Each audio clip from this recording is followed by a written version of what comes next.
let me get back to the right slide here. My name is Christine Carlson, and I teach British and World Literature at Wisconsin Virtual Academy.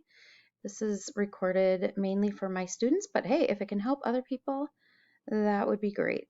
So we have read in class the short story. It's a memoir by George Orwell. It's called Shooting an Elephant, about his time in Burma when he worked as an officer under British imperialism. And we've been talking about this a lot in class the past few days, and even a couple days last week. Today, I want to talk about the characters in George Orwell's short story, Shooting an Elephant. And let's take a look. So, Orwell is the narrator of the story, and he is caught between hatred of the British Empire. He hates his job, hates what British imperialism is, what it stands for, what it does to the Burmese people. But he's also, well, like I said, he's caught. He's also got this other side going on where he's this rage against the evil-spirited little beasts who tried to make his job impossible. And I feel like in one way or another, not in this dire of a circumstance, but in one way or another, I believe we've all been through a situation like this before where we're dealing with people we don't like, but we also don't like the way they're being treated. And it definitely is this dilemma, this conundrum. So we've got Orwell, who believes, and I've got this chart here, who believes imperialism is evil. And then we've got these natives who show contempt and hatred for the British imperialists soldiers all the time, spitting, jeering, laughing, tripping in soccer matches and things like that. So we've got Orwell, who hates being the object of ridicule and contempt by the Burmese people. But then we've also got these Burmese natives who hate living under European rule. And the reason they behave badly toward Europeans is because they're being oppressed by them. And so they're going to act out in small ways since they can't, you know, riot against the British. They don't have the weapons to do so. And maybe the desire to do so. I don't know. So under content in your online learning system, I just snipped this right from there. And it tells you to go to page 138 of your Journeys anthology and reread the section of work which Orwell provides evidence of the dislike the Burmese have for Europeans. And then it asks, what do Burmese do to show their dislike of Europeans? Remember, they can't just rise up and riot because they don't have the firepower to do so. So in blue, you'll see the answer. The Burmese spit on European women as they shop in the bazaars. They trip Orwell during a soccer game and then laugh hysterically about it. And they also insult Europeans in public. Now, on the right side here, compare what the Burmese do to the British with what the British do to the Burmese, which Orwell describes on page 139. Consider what the details here suggest about which group has more power in Burma. Well, I think we already know who has more power in Burma, right? So then it asks, how would you interpret the details Orwell provides here? And in blue, it says the things the Burmese do to the British, while unpleasant, are not dangerous, right? They're not life-threatening. Spitting Beetlejuice on European women's dresses, tripping, the British in soccer matches, insulting them, laughing at them. While annoying and bad behavior, certainly not life-threatening. But the British, on the other hand, they have the power to imprison and torture the Burmese. The Burmese people can only bait, mock. There is no balance of power here, right? So he's wrestling in his young mind, Orwell, with these two ideas. Like, I hate the fact that I can't stand these people because I actually sympathize with them. I don't know. I hope you get that feeling, that definite push and pull, that tug of this author. So in your British imperialism assignment, you had a chart that looks like this, and we're going to start filling that in. So I believe you already have the first trait and the evidence on your chart because I gave that to you previously. But if not, I've got it repeated here. So in blue, I've listed some of the traits that were, we could go on for days probably about different traits from him in this story, right?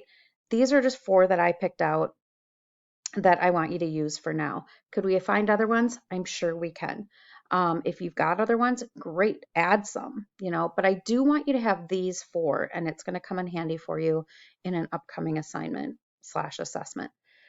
All right, so we've got the one I gave you previously, which is he's a frank and trustworthy narrator.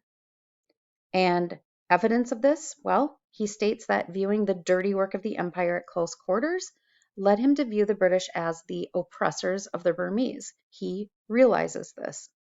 This is a frank admission, but it also builds trust in us because we knew that Orwell, at the time this happened, was a British civil servant, and he really shouldn't be thinking of his post as a bad one, or his government as being anything but good. Another trait is that he hates what he's doing. He hates his job. Although he's working for the British government, he secretly hates his job, as he puts it, more bitterly than I can perhaps make clear. And that's because what he does is in direct contrast to how he feels about things. Puts him in a very tough position. Another trait is that he is sick of the treatment he receives from the Burmese. So he's not perfect. He's human. He can't stand how his pride is affected because of the way Burmese people treat him. They mock him, trip him, laugh at him. During a soccer match, a Burmese referee ignores a foul against Orwell, and the crowd yelled with hideous laughter. That would get annoying for anybody. If you're a human being, it's going to bug you. He understands why they're doing it, but it doesn't make it any less annoying. Another trait that Orwell has is that he does what is expected of him in this story. Maybe not later in life, but at the time this was going on, he did what was expected of him. He does not want to kill the elephant, especially when he comes across it and it's docile. It's just chewing on some grass, beating some grass bundles against its legs. I think he compares it to just a docile cow. It's no longer trampling people. It's no longer killing people. It's out of must. It's no longer killing anyone, toppling over fruit stands. It's gone through what it needed to get through, and now it's docile, and it's just in a field eating grass. But the crowd that has gathered, I think he says 2,000 Burmese people, they expect him to shoot this elephant. As a British police officer, he's expected to do something about it. He is expected to protect and serve. Now, the Burmese people, one of their traits is that they are what? They're victims of a corrupt regime. They are victims. They're victims of this unfair British imperial system that showed up with a lot of weaponry and said, we're taking over. We're in charge here. We will take what we'd like and do what we'd like. If that means imprisoning people, that's what we're going to have to do. They are also, though, antagonists, which I kind of talked about on the Orwell side. They harass the Brits. They spit on European women. They trip people in soccer, Europeans in soccer games. They sneer and jeer at the Brits. And what's believable, or what Orwell does that makes him believable, is that he doesn't shy away from revealing these details on both sides. Depict the Burmese in a negative light, depict himself in a negative light. He does both. But he also stresses to the readers that even though the Burmese acted poorly or had bad manners sometimes, it's rooted in the treatment that they received from the British. He realizes this. He knows this. Again, doesn't make it, any less annoying, but he understands why they're doing it, and that's because of the treatment they're receiving. I also have traits here of being powerless and being expectant. And we're going to dig into the text to find evidence of that. All right, so we want to find some evidence of powerlessness and or of the Burmese being powerless. And there's, I'm sure, more than one way or more than one piece of evidence, but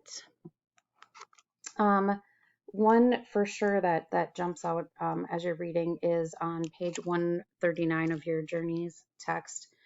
It says, the wretched prisoners huddling in the stinking cages of the lockups, the gray cowed faces of the long-term convicts, the scarred buttocks of the men who had been flogged with bamboos. So, I mean, that paints a picture for us as the readers. So I'm putting it in quotes because it's coming from the story. Let's see if I can do this. The wretched prisoners huddling in the stinking cages of the lockups. Is that one word? The gray cowed faces. Whoops. Gray, comma, cowed faces of the long-term convicts. They don't say what these people did to become long-term convicts, but I wonder if we can just infer that they probably tried to rise up against the British regime. Who knows? I mean, I guess we don't know for sure, but, reasons they were flogged with bamboo, well, we can guess they probably tried to rebel in some way. So if you wonder, well, why didn't these people just take over the British? Why did they let them take their village? Well, it's not always as easy as we think, right? Whoops, where'd I go here? And I'm gonna, for continuity here, I'm gonna keep that blue so that we know that's our answer. And then let's just add our own information too. The Burmese people did not have the weaponry and possibly the urge to take control of the British soldiers.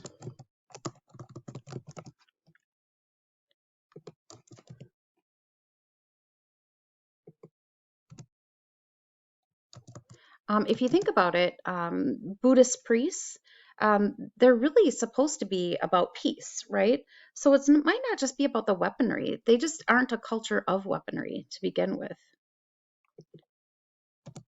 So we got to kind of keep that in mind as well. I think I'm probably going to run out of time here before I get our evidence of being expectant.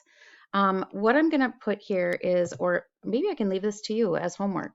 Find a place where it shows that the Burmese people are expecting certain things from Orwell / the British police force, right? They're expected to protect and serve. I'm going to leave this as homework for you. Find evidence that the Burmese people expect something of Orwell. And then we can talk about it again when I see you in class. All right, have a fantastic day. Blessings to you.